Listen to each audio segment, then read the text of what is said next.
എല്ലാവർക്കും OITയുടെ തൊഴിൽ വാർത്തകളിലേക്ക് സ്വാഗതം. നമ്മുടെ ചാനൽ ആദ്യമായിട്ടാണ് കാണുന്നതെങ്കിൽ സബ്സ്ക്രൈബ് ചെയ്ത് സപ്പോർട്ട് ചെയ്യുക. അടുത്തുള്ള ബെല്ലേക്കും കൂടി ഒന്ന് എനേബിൾ ചെയ്യാൻ മറക്കരുത്. നമുക്ക് വീഡിയോയിലേക്ക് പോകാം. ഇന്ന് നമ്മൾ നോക്കുന്ന കേരള ഹൈക്കോർട്ട് റിക്രൂട്ട്മെന്റിനെ കുറിച്ചാണ്. Apply online for 32 research assistant പോസ്റ്റിനെ കുറിച്ചാണ്. അതിന്റെ ഡീറ്റെയിൽസിലേക്ക് പോകാം.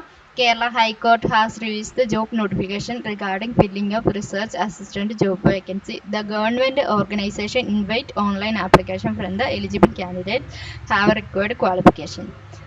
Thus, 32 research assistant posts are Kerala. The eligible candidates can apply for the post through online. നമുക്ക് ഹൈലൈറ്റ്സിലേക്ക് പോകാം. Organisation name Kerala high court, post name research assistant, job type Kerala ഗവൺമെന്റിന്റെ direct recruitment ആണ്. 32 vacancy ആണുള്ളത്. Important date ആണ് പറയുന്നത്.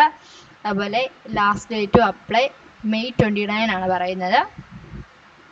അതുപോലെ വേക്കൻസി ഡീറ്റെയിൽസ് നോക്കുവാണെങ്കിൽ research assistant 32 vacancy ആണുള്ളത്.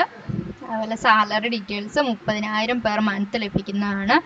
ഏജ് ലിമിറ്റ് പറയുകയാണെങ്കിൽ 30/5/1996 29/5/2002 ഇടയിൽ ജനിച്ചവർക്ക് മാത്രം ആപ്ലിക്കേഷൻ വയ്ക്കാൻ സാധിക്കുള്ളൂ. ഏകദേശം 28 വയസ്സ് വരെയുള്ളവർക്ക് ആപ്ലിക്കേഷൻ വയ്ക്കാൻ സാധിക്കുന്ന ക്വാളിഫിക്കേഷൻ ഗ്രാജുവേഷൻ ഇൻ ലോ ആണ് പറയുന്നത്.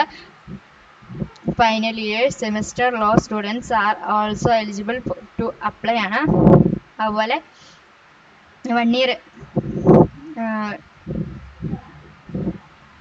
year may be extended 2 years in the basis of government sanction in continue to post and performance assistant ആണ് പറയുന്നത്. അതുപോലെ ആപ്ലിക്കേഷൻ ഫീ ഇല്ല. സെലക്ഷൻ പ്രോസസ് എന്ന് പറഞ്ഞാൽ selection will be based on the വിവ voice examination was ആണ്. താല്പര്യമുള്ളവർ ഡിസ്ക്രിപ്ഷനുള്ള ലിങ്കിലേക്ക് നിങ്ങളുടെ പേര് മൊബൈൽ നമ്പർ ഞങ്ങൾക്ക് അയച്ചു തരിക. ചെറിയൊരു ഫീസോട് കൂടി തന്നെ നമ്മുടെ OITയിൽ ആപ്ലിക്കേഷൻ വെച്ച് തരുന്നതാണ്. Okay, thank you.